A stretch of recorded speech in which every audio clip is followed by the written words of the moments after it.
भन्ते तिसरणेन सह पंचशीलं धम्मं याचामि अनुग्रहं कृत्वा शीलं देत मे भन्ते।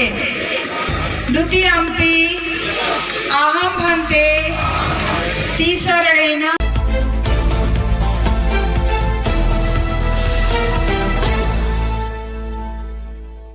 जब मान सम्मान मिलल न बहनी, ई मान सम्मान हमके संविधान के बदौलत मिलल और वो संविधान बुद्ध के बात करल।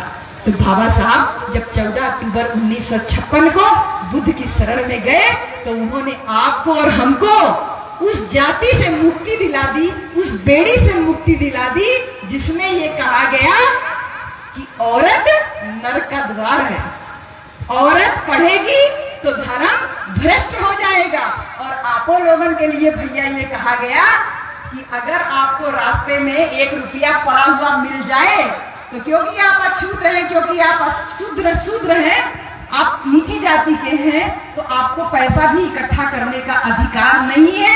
आपको अगर रास्ते में 1 रुपया मिल जाए तो जेब में अगर 4 आना हो तो जेब का 4 आना उस रुपया में लगा के किसी ऊंची जाति के व्यक्ति को दान कर देना चाहिए।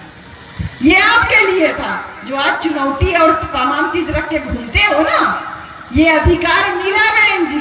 उस ऊंच नीच की व्यवस्था से तोड़ करके बुद्ध की शरण में बाबा साहब हमको लेकर के गए। लेकिन बाबा साहब की बात बहुत नीक से जानत रहे।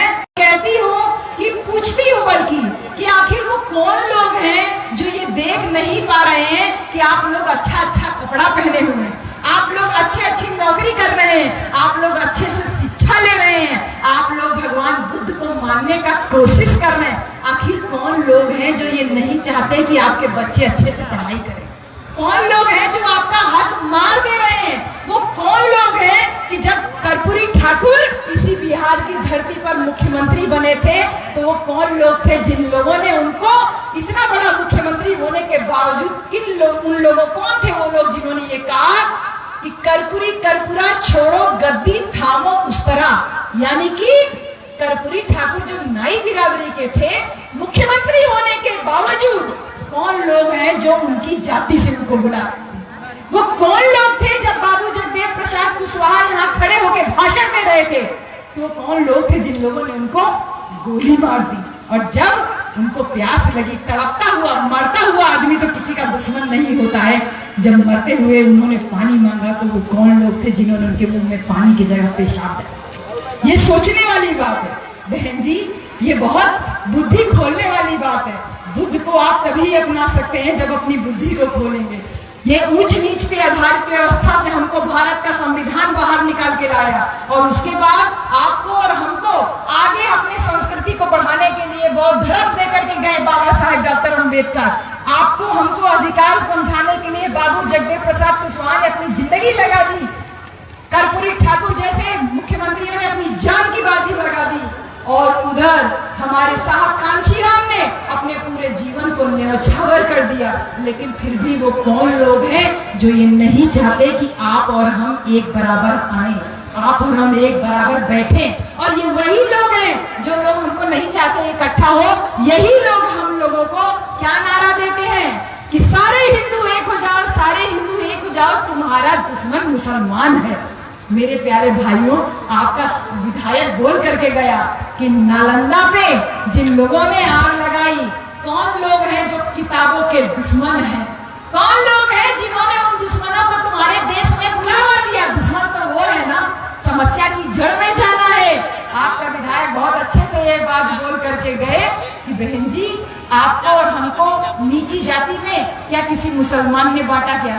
बताइए, आपके साथ छुआछूत भेदभाव कोई मुसलमान करता है क्या? अभी 2 अक्टूबर को महात्मा गांधी की जयंती हुई ना, महात्मा गांधी को क्या किसी मुसलमान ने मारा था? बताइए। आपको शिक्षा से वंचित क्या किसी मुसलमान ने किया? बताइए। आज भी आपकी बहन बेटियों के ऊपर जो अत्याचार होता है क्या वो कोई मुसलमान करता है?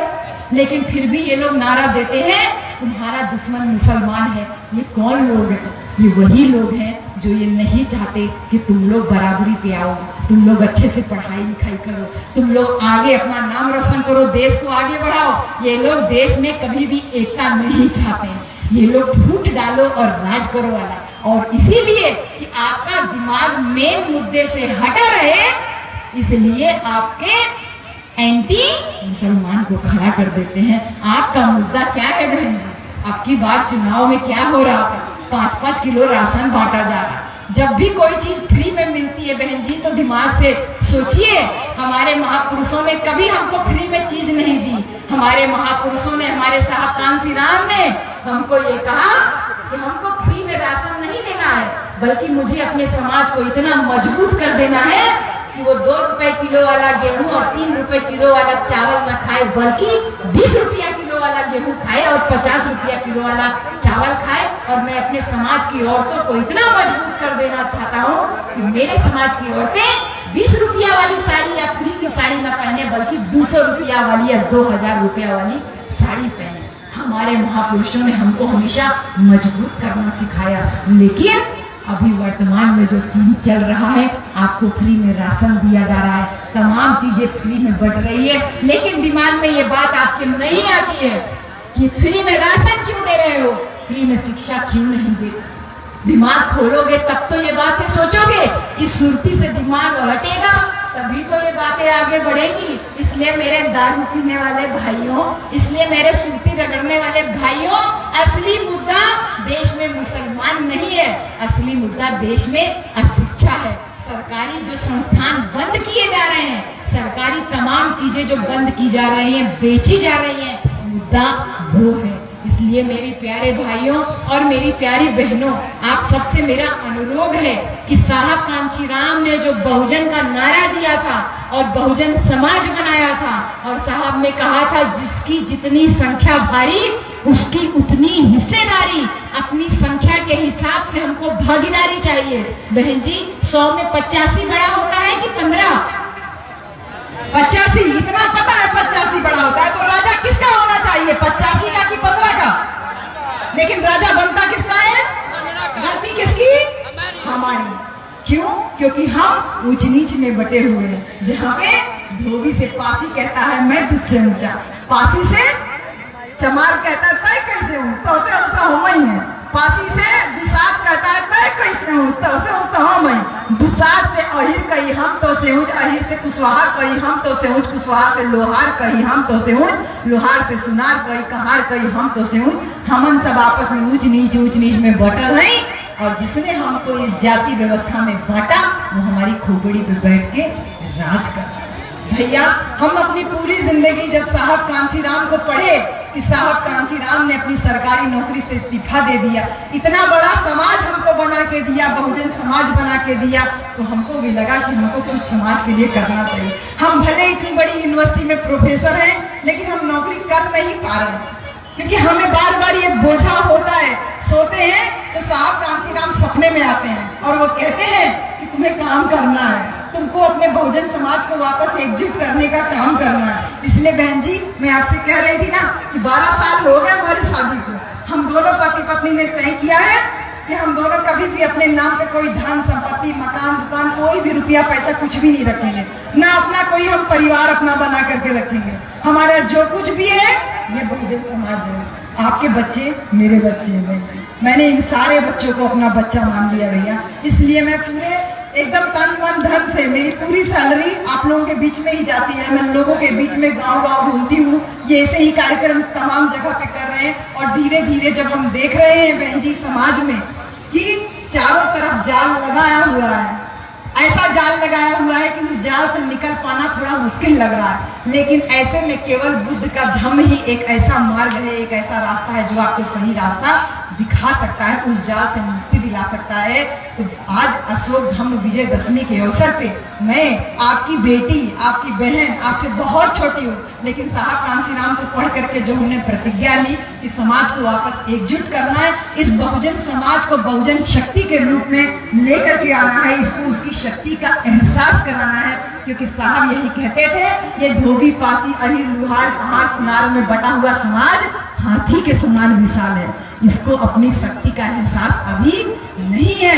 साहब कहते थे इस हाथी के समान विशाल बहुजन समाज को जिस दिन अपनी शक्ति का एहसास हो जाएगा, ये अपने हक अधिकार खुद उठ करके ले लेगा। इसलिए मेरे बहुजन समाज के साथियों, आप सबसे विनती है, SC, ST, OBC और माइनॉरिटी यानी कि जो अनुसूचित जातियां हैं, जो अनुसूचित जातियां तमाम यहाँ पर बिहार में तो अति पिछड़ा, अति शूद्र तमाम जातियों में उपजातियां तमाम बना करके आरक्षण और उन सब चीजों को लेके बातें होती हैं।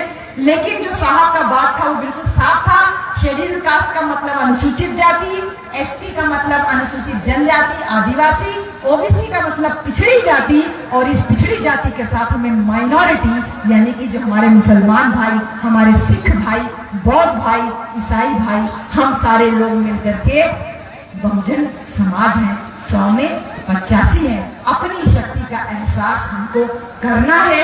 जो ताकतें आपको और हमको बांट करके राज कर रही हैं, बहन जी, कोई भी आए आपसे कहे कि हाई कर देबू तो हाई हो जाए, हाउ कर देबू तो हाउ हो जाए, आपसे 5 रुपया, 10 रुपया, 20 रुपया लेने की कोशिश करें, तुरंत क्वेश्चन कीजिए कि बतावा ऐसा करे से क्या हो। तुरंत अपने आप से प्रश्न कीजिए बहन जी कि हमारे 5 रुपया, 10 रुपया हम बहुत मेहनत से कमाएला, कि 5 रुपया, 10 रुपया का तू बदले में हमके एक धागा पहना के चल जाइबा, तो ई धागा से हमारा भला होई कि हमारे संविधान से भला हो।